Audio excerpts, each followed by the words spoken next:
Seja bem-vindo ao Fala Que É Voz, o podcast onde a gente conversa afinado sobre voz, arte e saúde. Eu sou a Tainá Sandras, fonoaudióloga em formação, professora de canto, preparadora vocal, e o episódio de hoje está imensamente especial, daqueles que tocam fundo o nosso coração. O convidado de hoje, ele carrega técnica, propósito, uma identidade impressionante na voz e na vida também. Ele é cantor, ele é marido, ele é pai, ele é adorador, ele é um dos nomes mais marcantes quando o assunto é rock, black, drive vocal. Eu sempre brinco que eu queria ser aluna de drive dele, porque eu nunca vi alguém com tanta técnica, verdade e entrega no que faz. Vamos lá? Vamos conhecer o nosso convidado? Vamos lá.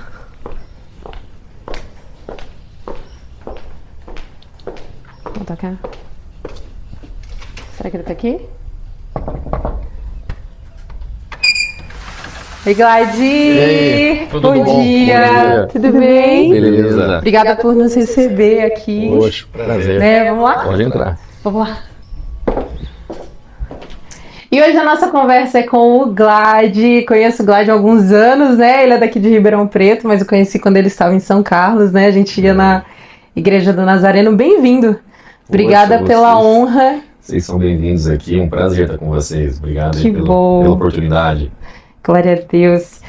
Além da música, o Gladi, ele viveu algo muito profundo recentemente, que foi a partida da filha mais nova, né? A Lisa, que inspirou um álbum muito lindo, cheio de fé, cheio de propósito, com canções que emocionam, que refletem a presença de Deus de uma maneira única, e incluindo também uma canção autoral escrita por ele para Lisa, né? E o que mais me tocou, uma das frases que mais me tocou que você disse nesse momento foi que você era grato pelo que te foi dado, não pelo que te foi tirado. E hoje a gente vai falar nesse episódio sobre música, sobre fé, sobre recomeço, sobre a força que vem de Deus, mesmo nos dias difíceis. Vamos lá? Vamos lá. Então vamos lá, vamos começar, né? Afina aí e vem com a gente. Vamos começar falando sobre música, carreira, chamado. Gladi, conta pra gente como foi assim o seu primeiro contato com a música, como que nasceu esse amor pela música. Foi um chamado já desde criança? Como que foi? A imagem que eu tenho sobre música era o meu irmão novinho aprendendo piano. O meu pai, ele sabia algumas notas no violão, em guitarra, assim, mas não era um músico, assim, formação, enfim. Uhum. Eu me lembro de estar em um acampamento de adolescentes e não tinha ninguém para tocar, tinha violão. E eu sabia, acho que só uma nota, o sol. E eu me lembro que eu não sei a professora, como pode chamar, a tutora que estava com aqueles adolescentes, pegou e falou, fica só nessa nota que você sabe. E é a primeira memória que eu tenho quando eu vi a necessidade. Falei, poxa vida, se eu soubesse mais disso aqui, eu poderia ajudar mais. Sim. E foi a partir disso que eu comecei a estudar, comecei a querer ser mais útil, né, na parte musical. Legal. Para esse tipo de situação na igreja. Você tinha quantos anos nessa época? Eu devia ter na faixa de uns 13 anos. Olha só. E quando é que você percebeu que a voz, ela seria seu instrumento principal do seu propósito ali? Olha, Tainá, foi muito por livre e espontânea pressão.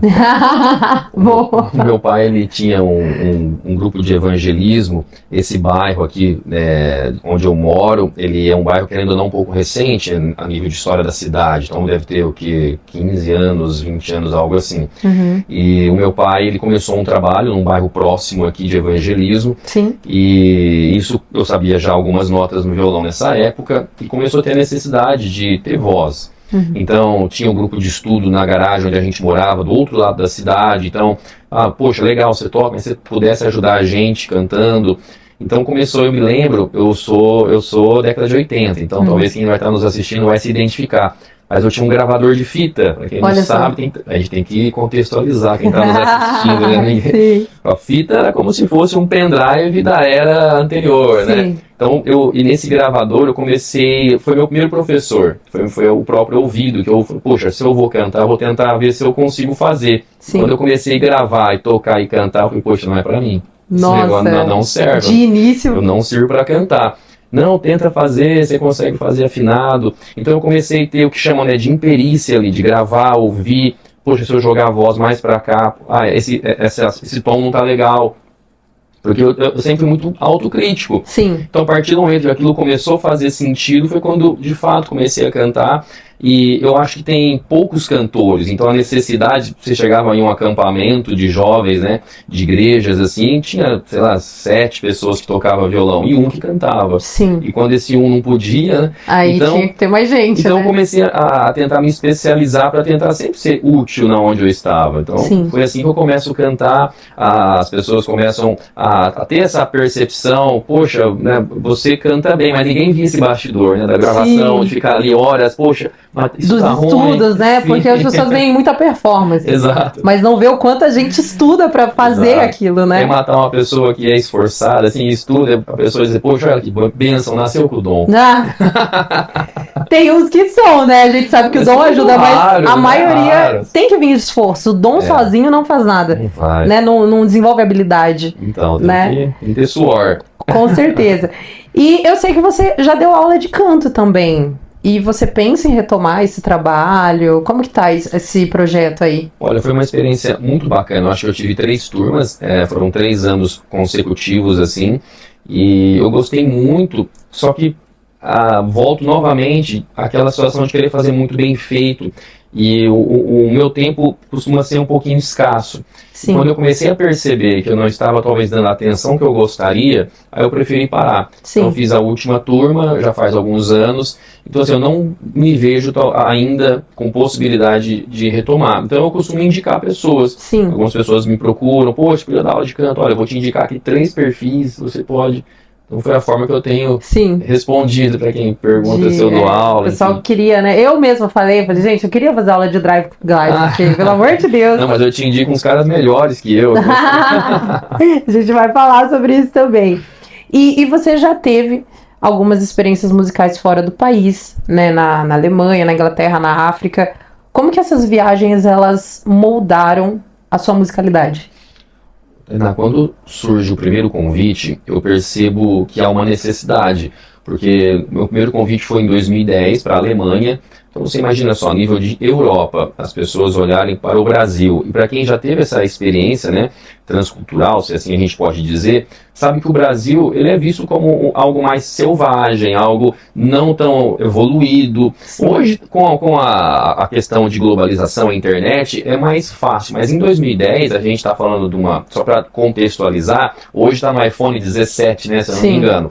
2010 estava lançando o iPhone 4. Eu lembro disso porque eu lembro desse lançamento, a França, enfim. Então, se a gente for olhar a era que foi, as pessoas não tinham muita informação. E quando as pessoas me convidam para estar na Alemanha, a nível musical, eu vejo a porta que é a música, né? E a oportunidade que as pessoas estavam ali sedentas por algo. Eu não digo que éramos uma banda muito boa, mas a gente sabia fazer um som ali interessante. E foi a primeira experiência.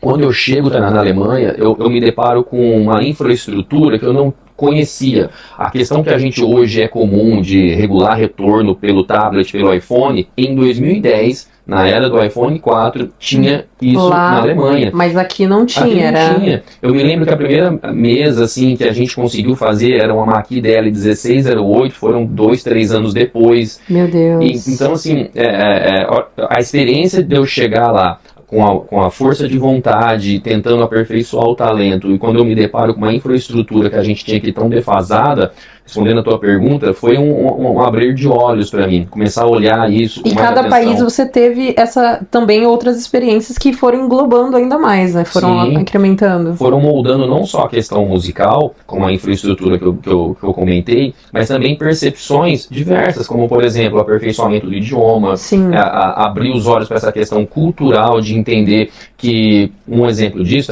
eu volto da África em 2013, após 15 dias, e um grande período eu fiquei em Moçambique. Contextualizando, houve um convite para eu estar com uma banda na África, e eu passei uma informação, falei, eu gostaria de, mas não com voz e violão, queria com uma banda. Poxa, mas onde eu quero que você vá não tem energia. Conseguimos um gerador? Conseguimos. Nós ficamos numa aldeia, eu acho que 3, 4 dias, onde o primeiro dia eram 300 pessoas, o segundo dia não dava para contar. Meu Porque Deus. eles não conheciam aquilo, barulho de bateria, caixa de som, gerador comendo Isso. solto ali fora da aldeia. Gente. Então, assim, foi um impacto cultural. Quando eu volto dessa viagem, e eu me lembro de ter ido num programa de rádio, Sim. depois eu aprendi que eu não fui tão sábio. Eu volto com aquele impacto cultural do que eu vi, e eu chego naquele programa no dia seguinte, assim, desesperado por fazer algo, porque eu ainda estava com aquela cultura. E missionários, outras pessoas me aconselharam, Glad, quando há esse impacto cultural, você precisa, né, pegar uns 2, 3 dias e entender que aquilo é a realidade. Mais chocante que é, e a gente quer que mude, nós temos uma outra cultura. Desde a questão de casamento, que lá acaba sendo diferente, a questão musical, instrumentos, é tudo diferente, né? Sim. Então foi um impacto também musical, infraestrutura cultural, enfim. Sim, nossa, é incrível. E assim, dentre gêneros, né? Acho que não só nessas viagens, mas na sua vida. Você já transitou entre o rock, entre o black, entre o gospel.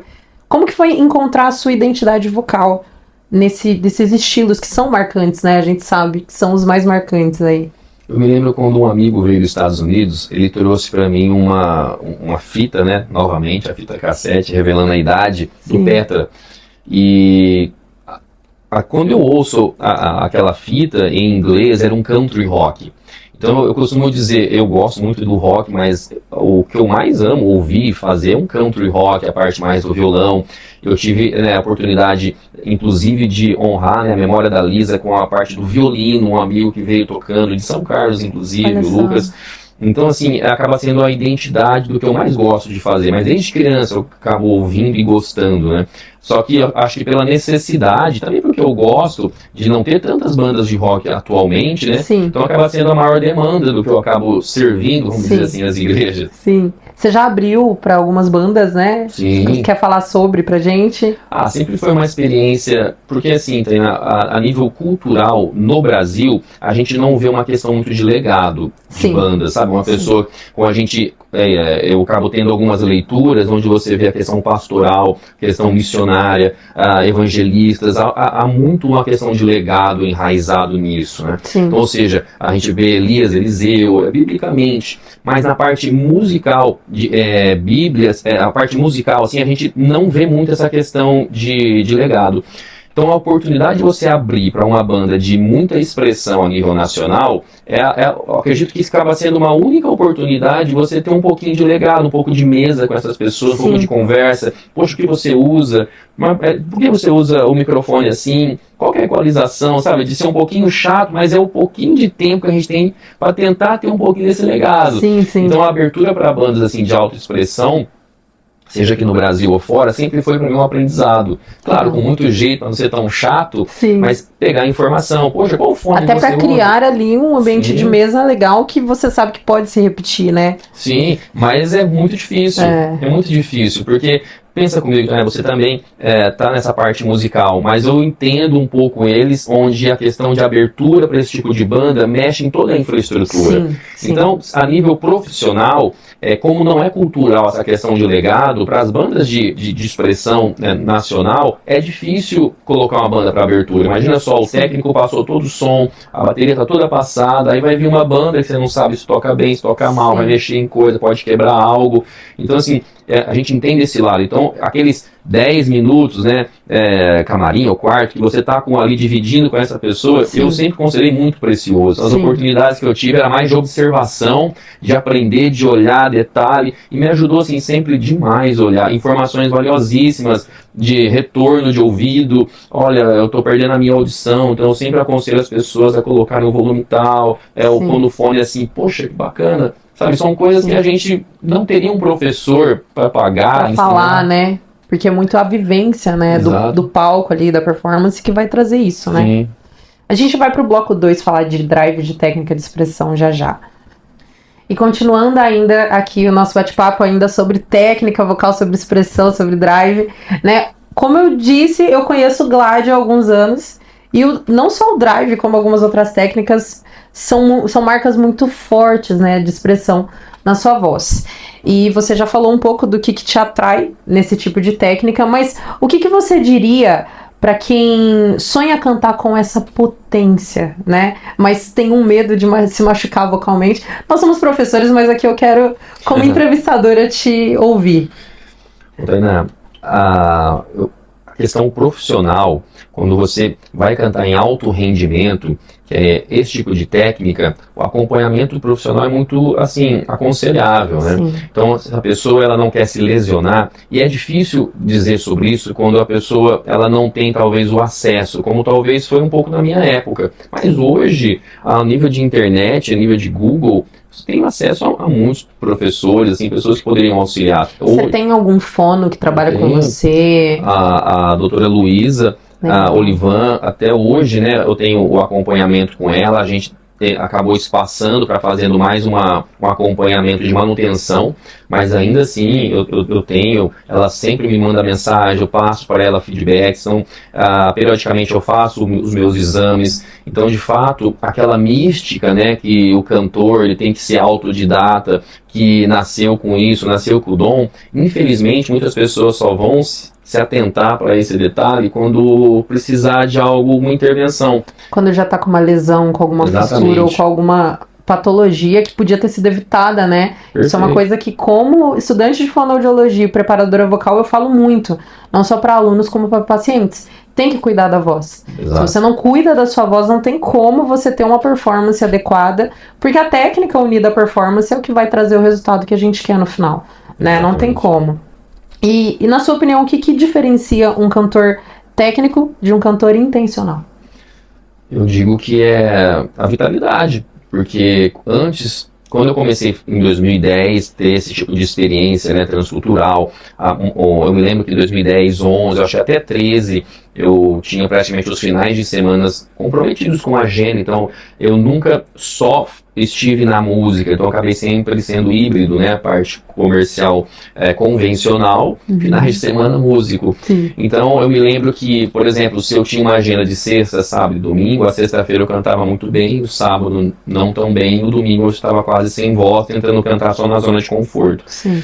E quando eu começo um acompanhamento com fono, com professor, isso se transforma. Muito. E infelizmente não dá para expressar, talvez para quem está nos assistindo, o quanto isso é bom na prática. É só de fato praticando e fazendo. Que a pessoa vai começar a perceber, poxa, eu conseguia fazer 5 músicas, eu consigo fazer 10. Eu estou recentemente fazendo algumas apresentações onde a carga horária assim, de canto é de 2 horas a 2 horas e meia, 40, quase 3 horas, sem intervalo cantando. Sim. Em músicas de altíssimo rendimento, né, um range bem alto, fazendo as semanas consecutivas. E muitas pessoas fazem essa pergunta, como que você aguenta? Poxa, não baixou os tons? A importância da preparação vocal adequada, não é mérito meu, é mérito de todo esse contexto, né? Sim. Então, professor, fono, o exercício diário, né? O cuidado com a voz, enquanto toda a banda acaba comendo antes de show, salgadinho, refrigerante, o vocal sempre é mais recluso na parte de preparo. Sim. E, igual você disse, é o bastidor, ninguém acaba vendo. Sim. E depois, poxa, olha, nasceu com talento, né? Não precisa de nada. Tem todo um trabalho antes, né? Não é fácil. E, assim, você estuda até hoje técnica vocal, você já falou um pouco pra gente, né, como que você estudou, mas como que você usa a técnica como ferramenta não só de emoção, mas para trazer a espiritualidade do que você quer passar? Eu costumo trazer uma alegoria de um vaso que ele vai receber, por exemplo, um óleo. O vaso, o formato que ele tiver, se ele for transparente, o óleo vai ficar. Então, nessa alegoria, se eu tenho alguma limitação para poder fazer algo no local que eu estou a nível musical, isso vai atingir pessoas. Então, quanto mais eu não fornecer limitações na hora que eu estiver fazendo uma performance, executando a técnica vocal ou a música, eu penso na questão espiritual, mais livre o Espírito Santo poderá agir nas pessoas. Sim. Isso significa preparo. Então a gente vê, né, biblicamente, as pessoas em jejum, em oração, para poder fazer alguma ação ali em direção de Deus. Isso é preparo. A gente musical, eu me lembro muito da passagem quando Saul está querendo um músico e um soldado fala, eu conheço uma pessoa. Ou seja, Davi já tinha uma fama de bom músico. Ele não chega ao palácio de favor. Então, assim, quanto mais a gente se prepara, mais um instrumento preciso vai ser nas mãos de Deus. Legal, legal. E vamos agora para um bloco que é um dos mais aguardados, né? Que a gente vai falar sobre fé, sobre gratidão e sobre esse processo de luto, né? Que vocês viveram, estão vivendo ainda, né? A perda da Lisa foi um momento muito profundo, né? E acho que a primeira pergunta é: como foi para você transformar essa dor em arte e fé através da música? Quando a gente acaba tendo a notícia, né, do que tinha acontecido, o diagnóstico, né, da Lisa, os médicos deram uma estimativa que ela viveria até os 3 anos, ela viveu até os 2 anos e 10 meses, e até esse período ela tinha por volta de 4 meses, 3 meses, algo assim, e eu tinha muita fé na cura, eu orava, eu escrevia sobre cura, eu exerci tudo que eu sabia de teoria, eu coloquei em prática. Eu me lembro que eu cheguei a fazer 40 dias de jejum. Esse local que a gente está gravando, inúmeras vezes durante anos, eram os locais onde de madrugada eu acordava, colocava ela e a gente orava ali. E esse processo, talvez, de estar ali com fé, eu não percebia. E enquanto eu comentava que Deus estava em silêncio comigo, eu, de uma forma que eu não percebia, eu estava alimentando meu espírito de alguma forma. Quando eu envolvi a minha família, né, a minha esposa, a minha filhinha mais velha, Laís, quantas vezes eu tenho muitas memórias, a gente montou uma UTI ali na sala, onde a enfermeira ficava com ela, os aparelhos, e ver a minha filhinha orando por aqueles aparelhos e declarando cura, aquilo era um exercício de fé, onde algo estava sendo alimentado em nós. Sim. Infelizmente, quando a Lisa parte, a gente perde o nosso chão, ainda estamos vivenciando isso, é um dia após o outro, a gente senta e entende que não haveria mais um dia fácil. Todo dia a gente vai acordar, vai ter a memória, todo dia, né, a tristeza, a saudade vai bater no nosso coração, só que a gente entendeu com esse processo o que nos faz ficar de pé, que é a oração, e a gente percebe, Tainá, o que é a verdadeira fé e o cristianismo puro e simples. Quando não há uma barganha, quando não há algo, eu vou te dar, Deus, mas eu creio que eu vou receber. Quando você entende esse evangelho puro, simples, você entende o que Paulo quer dizer, que o morrer é lucro, mas se for para viver, que seja então por Cristo. Tendo essa mentalidade, isso eu torno, e repito para quem está nos assistindo, tem que ser diário. O dia que eu achar que eu estou forte, que eu superei esse momento, é o dia que eu estarei propício ao diabo arrancar minha fé, a minha esperança. Então, são situações, respondendo a sua pergunta, é diário.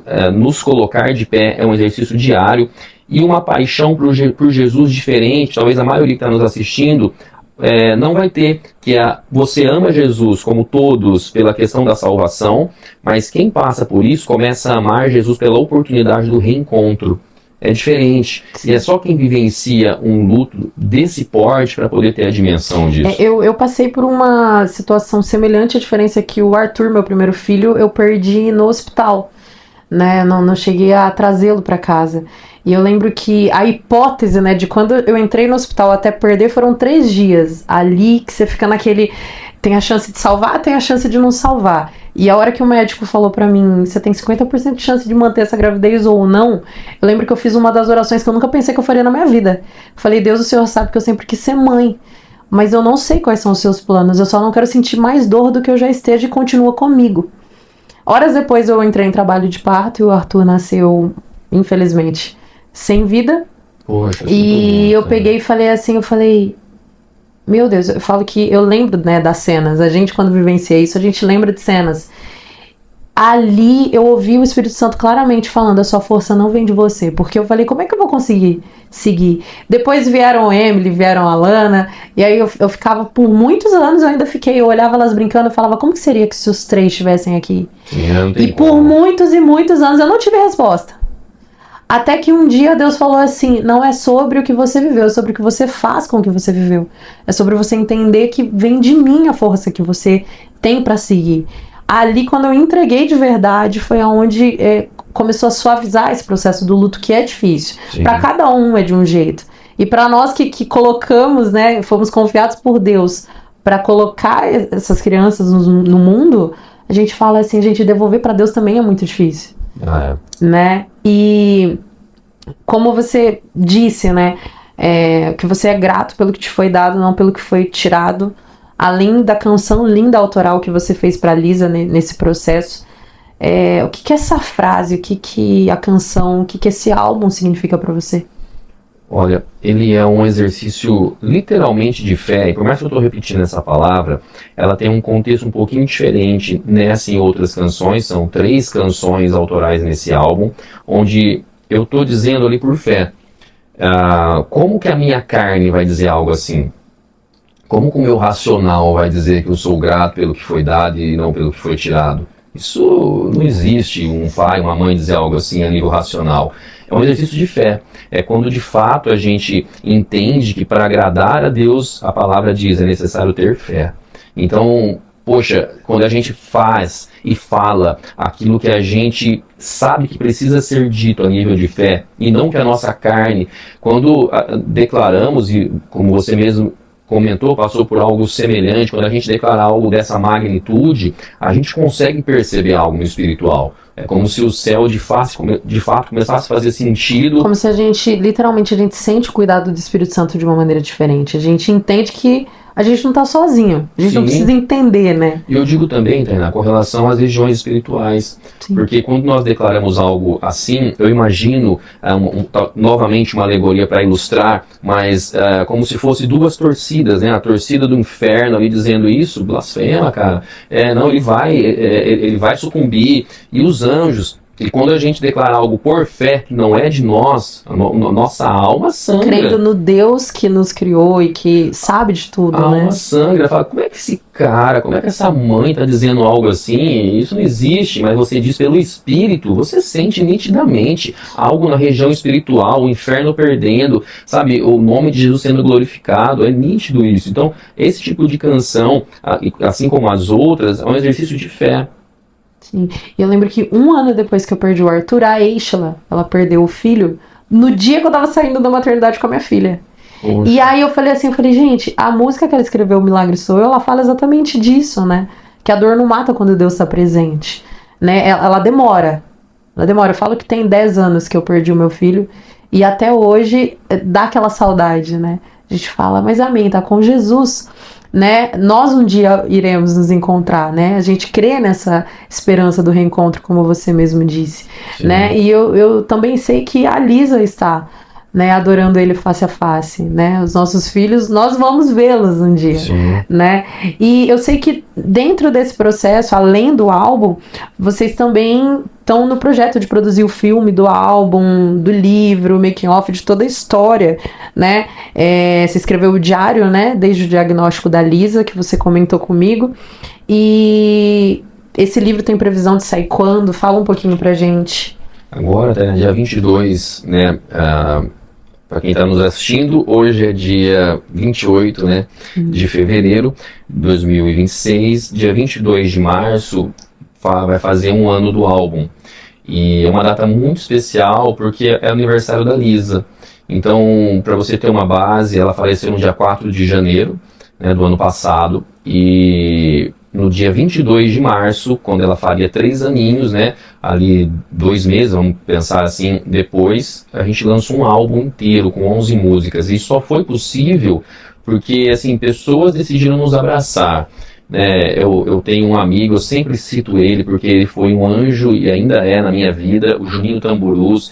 Ele é guitarrista do Rio Negro e Solimões, um amigo meu de infância, e ele tinha perdido o pai recentemente, e naquela situação ele me chama e ele fala, cara, vamos fazer algo, vamos externar essa dor, né? E eu me lembro, né, de vários sermões que eu tinha assistido no sentido de, cara, da dor trazer virtude.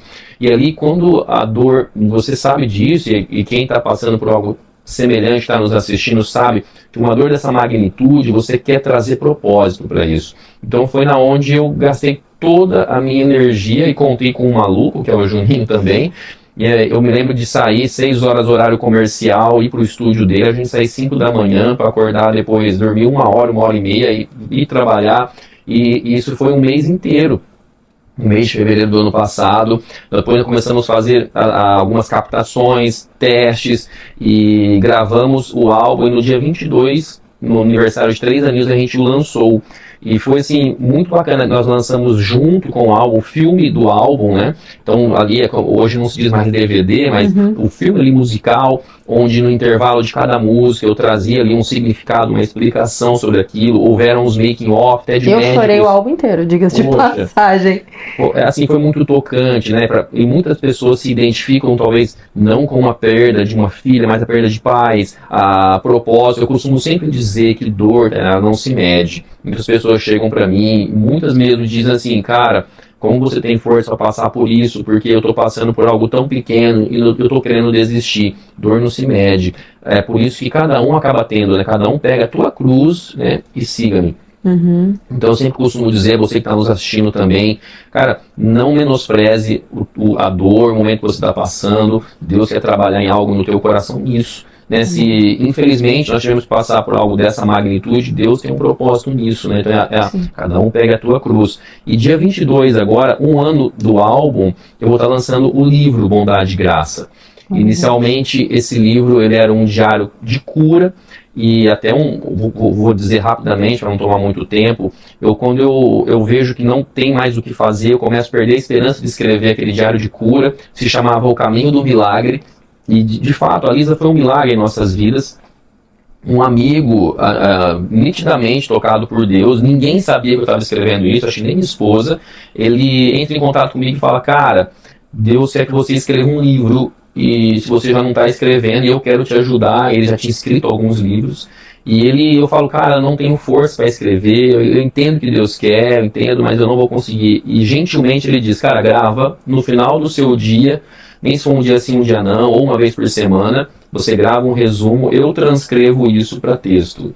Ou seja, ele quis me facilitar o propósito ali, e ele narra uma experiência que quando ele estava editando, um pouco emocionado, uma pessoa que ele tentava evangelizar há muito tempo, uma pessoa que é ateu, que não crê em nada, pergunta o que estava acontecendo, e quando ele conta, essa pessoa diz, esse Jesus eu quero conhecer.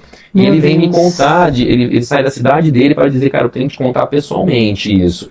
E ali eu começo a entender, falei, cara, de fato, tirar propósito, semente, né? Sim, tirar propósito da dor. E sabe o que é engraçado, Tainá? Tudo que eu envolvo a Lisa a nível musical, evangelístico, né? Sempre tomando muito cuidado para não transparecer algum proveito de uma tragédia como essa, né? Tentando ser o mais prudente possível, mesmo que eu não deva nada para ninguém, mas a palavra fala para a gente ser prudente, né? Sim. Fugir da aparência do mal. Mas eu sempre penso, quando algo assim, com a Lisa, com um propósito acontece, é galardão que eu tô trazendo para o céu.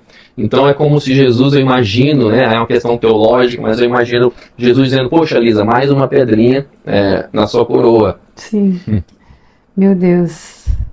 E como que a Fran e a Laís têm sido parte desse processo de cura, de perseverança, de recomeço? Como tem sido para vocês enquanto família esse processo? Eu acho que um ajuda o outro, sim, claro, mas como tem sido? A gente tem que ser muito paciente, né? A Lalazinha fez 6 aninhos e ela tem passado uma fase, aquela fase de criança, onde a amizade, ver crianças, o comparativo. Então, é uma situação, não é fácil, né? Você gerir uma dor que você não conhece. Nós estamos aprendendo, e eu acredito que nunca vamos conseguir aprender a gerir uma dor da perda de uma filha. E ela é uma criança que criança não consegue ainda expressar sentimentos como um adulto, ela está ainda tudo nessa formação, e ela tem uma dor diferente, ela tem uma dor que ela tinha uma irmãzinha que seria a melhor amiga dela, onde nunca ficaria só, e ela não tem uma irmã, e não há nem termo para isso. Então, assim, é um cuidado muito especial que a minha esposa e a gente procura ter com ela. São os dias que eu estou mais cansado, que eu percebo que eu tenho que ter essa sensibilidade para ser pai e amigo dela, brincar com ela, tentar fazer o máximo que ela sinta a vontade, você tentar não reprimir o sentimento de uma criança. Então, é um exercício também diário, né? Sim. E isso é ser pai, né? Isso é ser mãe, é você se preocupar a esse ponto. E, cara, a Fran, minha esposa... A dependência de Deus tem feito esse processo ser mais fácil, com certeza.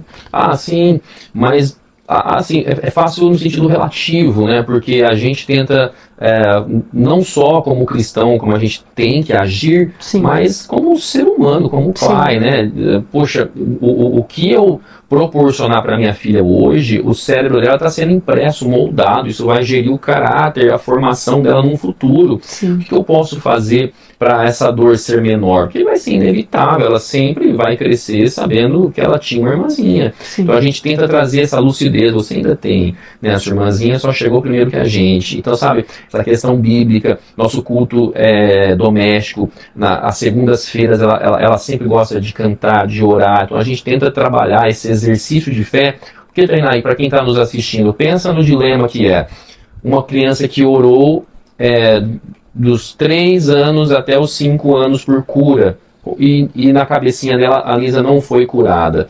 Como que a gente gera um negócio desse? Então, Sim. é um exercício ali quase artístico de você traduzir algumas situações para uma criança que, filha, Deus te ouviu, ela foi curada, ela não está mais aqui doente. Sabe, é esse exercício diário, e é só o Espírito Santo. Porque nem sempre a cura é da forma como a gente acha que é. Sim. Né? A Lisa, como você mesmo disse, ela foi curada para sempre. Sim. Né? Não tem mais dor, não tem mais sofrimento, né? Como a gente canta naquela música Além do Rio Azul, né? É isso aí. Ela chegou. A eternidade logo ali, a gente vai para lá. Amém. Né?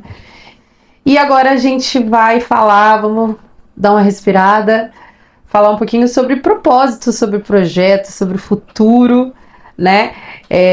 Fala um pouco dos seus projetos atuais, inclusive eu sei que tem uma música que você gravou agora em novembro, que vai ser lançada. Verdade. Né? Não sei se já foi lançada, com o Jean do Oficina. Conta pra gente, eu quero saber disso. Olha, acho que as pessoas vão saber em primeira mão agora no seu canal. Que Eita glória! Obrigada pela honra. Exclusivo. O Jean foi uma grata surpresa de amizade que a gente foi construindo, né? E eu escrevi uma canção, o nome acredito que vai ser mantido, chama Tempestade, e ali eu estou narrando mais um exercício de fé, né? Que eu digo, a tempestade passou, e eu vejo que o passado para trás ficou. Foram dias tão difíceis que eu vivi. Esse termo que eu começo essa canção, quando eu estava escrevendo, eu não acreditava e ainda não acredito com a minha carne, o meu eu, em nada do que eu estou dizendo. É mais um exercício de fé, novamente. A tempestade na minha carne não passou, eu vivo diariamente isso, a dor, a perda, o clamor, por que Deus... Mas o meu espírito quer dizer, né? A tempestade passou. Vamos ver o que Deus tem. O que essa obediência me credenciou em Deus. Então, eu vejo que é muito poderoso quando a gente canta a verdade nossa, porque não é relativo. Sim. Alguém pode dizer assim, poxa, mas eu não vejo muito por esse lado. Não. É a minha verdade, é esse lado. Sim. Entende? Então, não tem argumento. E foi incrível a participação dele.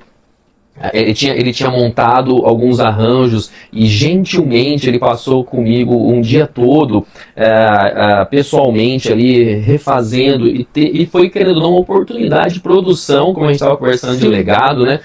Poxa, imagina só, um dos maiores músicos, eu não sei hoje, né, quem vai estar nos assistindo em que ano, mas atualmente a única banda de rock que possui um Grammy, seja secular, gospel, enfim, nacional, é o Oficina G3. Então, ou seja, um músico de nível de Grammy, Deus trazer oportunidade para estar ali gravando, e ficou assim, incrível. Nós temos a previsão de lançamento para abril, está praticamente tudo pronto, é mais uma questão de edição de vídeo e também por time, né, já que vai ter o livro, então a gente quer fazer algo para dar o devido cuidado. Mas assim, é incrível. Eu já tô ansiosa, quero saber já. Nossa, foi muito legal. Já vamos deixar ativado todas as notificações do canal do Glide, hein? Poxa, vai ser. Pelo amor de Deus. E ainda pegando o gancho disso, né? O que a Lisa te ensinou sobre propósito, amor e eternidade? A Fran, a maior parte do período, a Lisa teve uma enfermeira por meio período.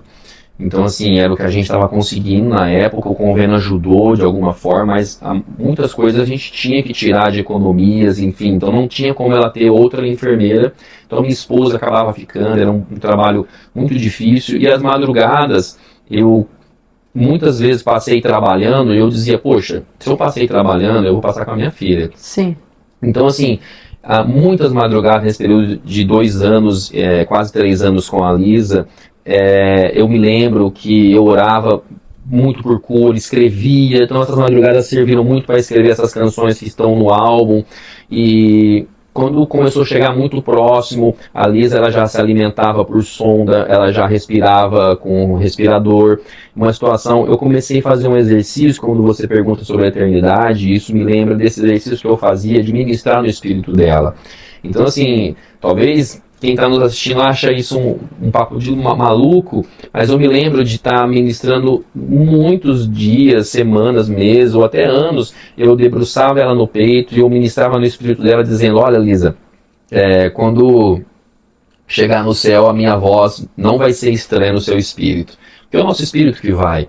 Então eu ministrava no espírito dela, dizendo, Senhor, o Senhor vai curar ela, mas seja feita a tua vontade, mas quando o Senhor não curar, o espírito dela vai saber quem eu sou, eu estou cantando, eu estou ministrando aqui, né? O céu vai saber que tem um pai aqui, que logo, logo vai encontrar a filha.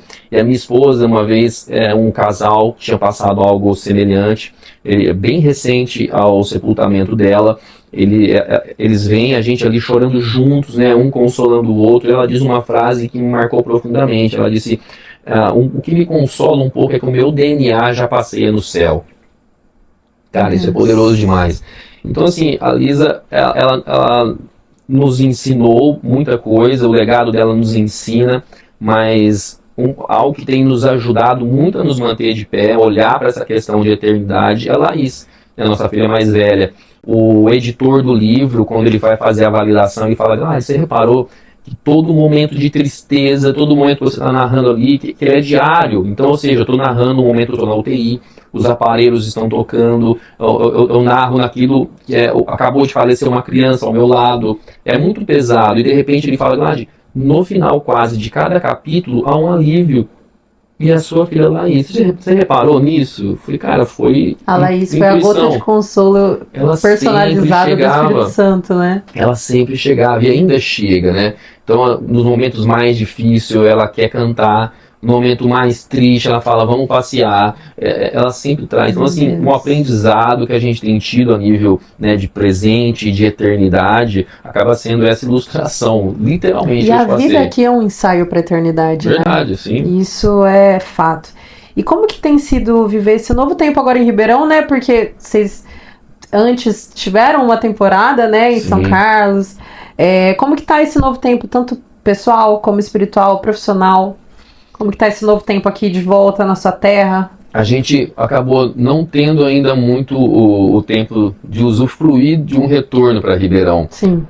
Quando eu venho para Ribeirão, a Fran, ela engravida da Lisa, e a gente vivenciou basicamente quase todo esse período, né? De dificuldade, de tensão. Então, assim, tem sido uma experiência diária. A gente não sabe ainda. Significando ainda. Sim, a gente não sabe se continua nessa cidade. Temos orado muito, porque a memória de tudo é muito impactante. A gente tem buscado direção de Deus para o que fazer. Nós passamos 8 anos, quase 7, 8 anos em São Carlos. Foi um período assim fantástico que Deus trouxe pra gente, e o melhor do que a gente podia ter vivenciado. Eu me lembro de muitas vezes eu estar na janela e dizendo, Senhor, se eu pudesse parava o tempo, né? A Laís nasce lá, e Ribeirão ele tem um significado do retorno ainda muito pesado pra gente. Sim. Né? Igual você falou, a gente está trazendo o significado novamente pra cá. E esperando em Deus que Ele tem. Essa frase, ela me conforta muito, né? O que é obediência? O que eu ter me mantido fiel ao Senhor? O que ela me credenciou? E eu creio em algo, né? Que Deus vai fazer, seja a nível de conversão, evangelismo, mas eu creio que é um propósito para isso. Amém. E falando agora sobre vida, sobre arte, sobre missão, o que significa para você adorar com a voz, independente do estilo musical? É um presente. Eu sei que eu tenho uma predisposição a cantar, né, tirando a questão do esforço, do talento, da técnica, né?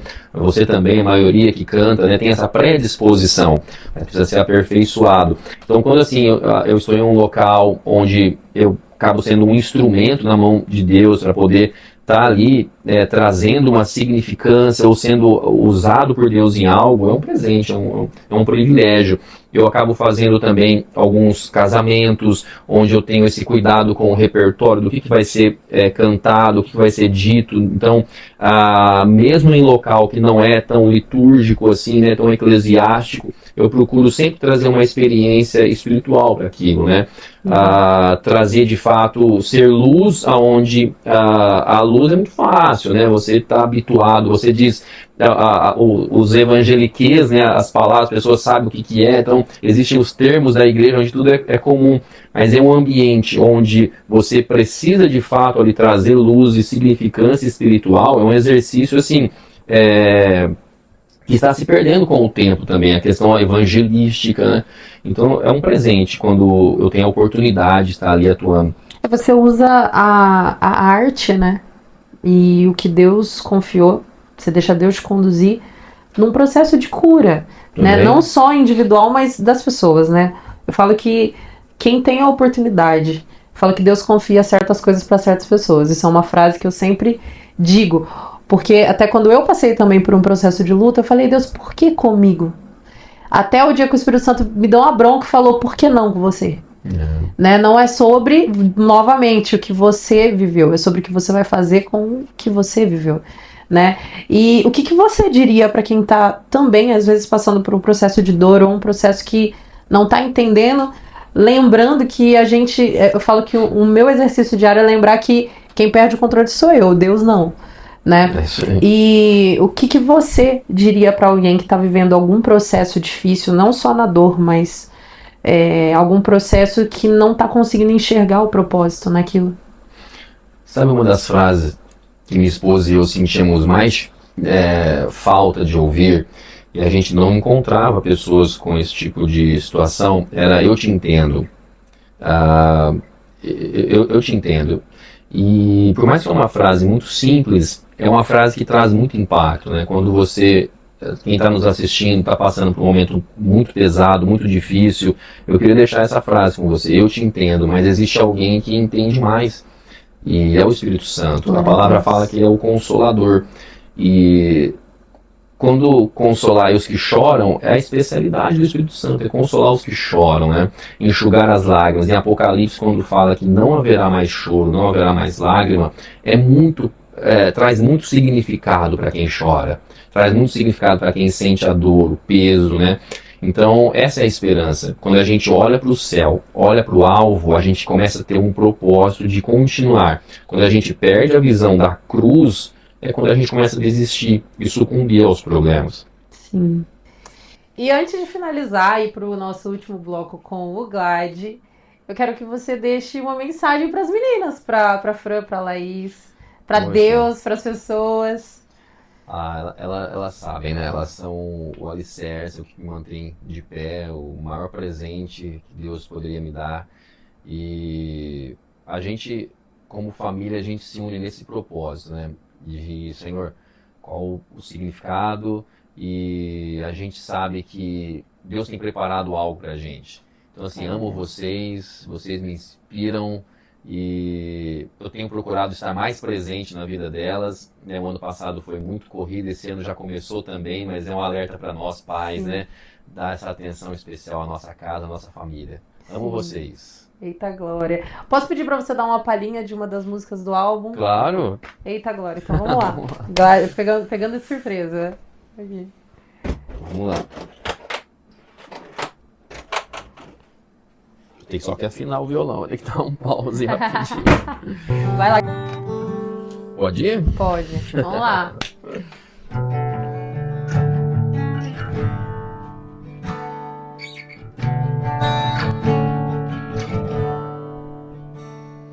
Às vezes as lágrimas falam o que o coração não pode mais expressar. Mesmo cansado, eu insisto em acreditar. Vai valer cada segundo. Que o amor faça, que a cruz vença, se a dor não passa. Vou vivendo, pois bondade e graça me alcançarão para sempre.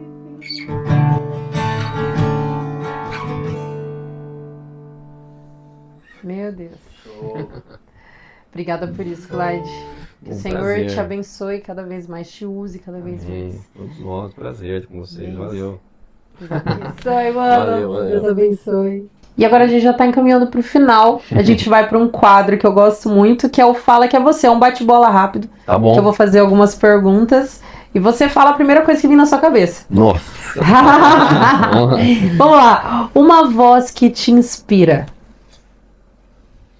Poxa, são tantas vozes, mas eu vou dizer um internacional que foi basicamente o cara que eu mais ouvi na vida, que foi Jamie Rowe do Guardian, uma banda cristã, onde até hoje ele está em atividade, mas foi para mim a voz mais incrível que eu já ouvi. Legal. Um estilo musical que te define. Ah, rock country, eu gosto mais. Não tem como. Uma música que marcou a sua vida. Poxa, Deve ter várias, nossa, mas é muita música. uma que não tem como, assim, acho que em todos os momentos ela tava ali. 10/6 do Resgate, talvez. Legal. Um versículo que te fortalece. Não digo que eu tenha alcançado, mas uma coisa eu digo, eu prossigo para o alvo. Eita, agora. Filipenses 3. Uma frase que te representa hoje. Um passo de cada vez. Um conselho para quem vive da voz e da fé. Seja a sua melhor versão a cada dia, porque tudo passa. Só pegando um gancho, a voz, ela é uma musculatura. Né? Vai chegar um tempo que a gente talvez não vai conseguir atingir os mesmos agudos, os mesmos graves, né? E o mais importante é a oportunidade. Então eu sempre dei tudo de mim. Então quando eu olho 2010, 11, 13, 16, 19, os países que eu passei, eu nunca olho com arrependimento e remorso. Eu entreguei tudo de mim ali. Então eu não consigo olhar e dizer, poxa, eu poderia ter feito algo mais. Então você que é músico, você que atua, né, principalmente na parte espiritual, cara, faça para você não ter remorso de nada. Se entregue, cara. Dê o melhor de si. Se prepare. Né, estude a canção. Viva a canção. Quando a gente canta a verdade, as pessoas são tocadas por Deus. Sim. Glad, que conversa linda, profunda. Obrigada. Poxa. Pela honra de poder conversar com você agora. Prazer, né? E obrigada por não só abrir o seu coração, mas mostrar pra gente que Deus está em todo momento. Que mesmo nas perdas o Senhor continua sendo bom. Você, a Fran, a Laís, a Lisa, a sua família nos inspira. A sua família nos encoraja a prosseguir. E mostra que quando a voz ela vem da alma, vem para uma direção do Espírito, ela traz cura, ela traz consolo, ela traz conforto. Vocês são instrumentos do Espírito Santo, eu sei disso. Amém. Né? E para você que ficou até aqui, Fala Que A Voz tá disponível nos streamings, nas redes sociais, no Spotify. Compartilha com um monte de gente. Segue, se inscreve no canal. Fica ligadinho com a gente. Eu te espero na próxima. Beijo.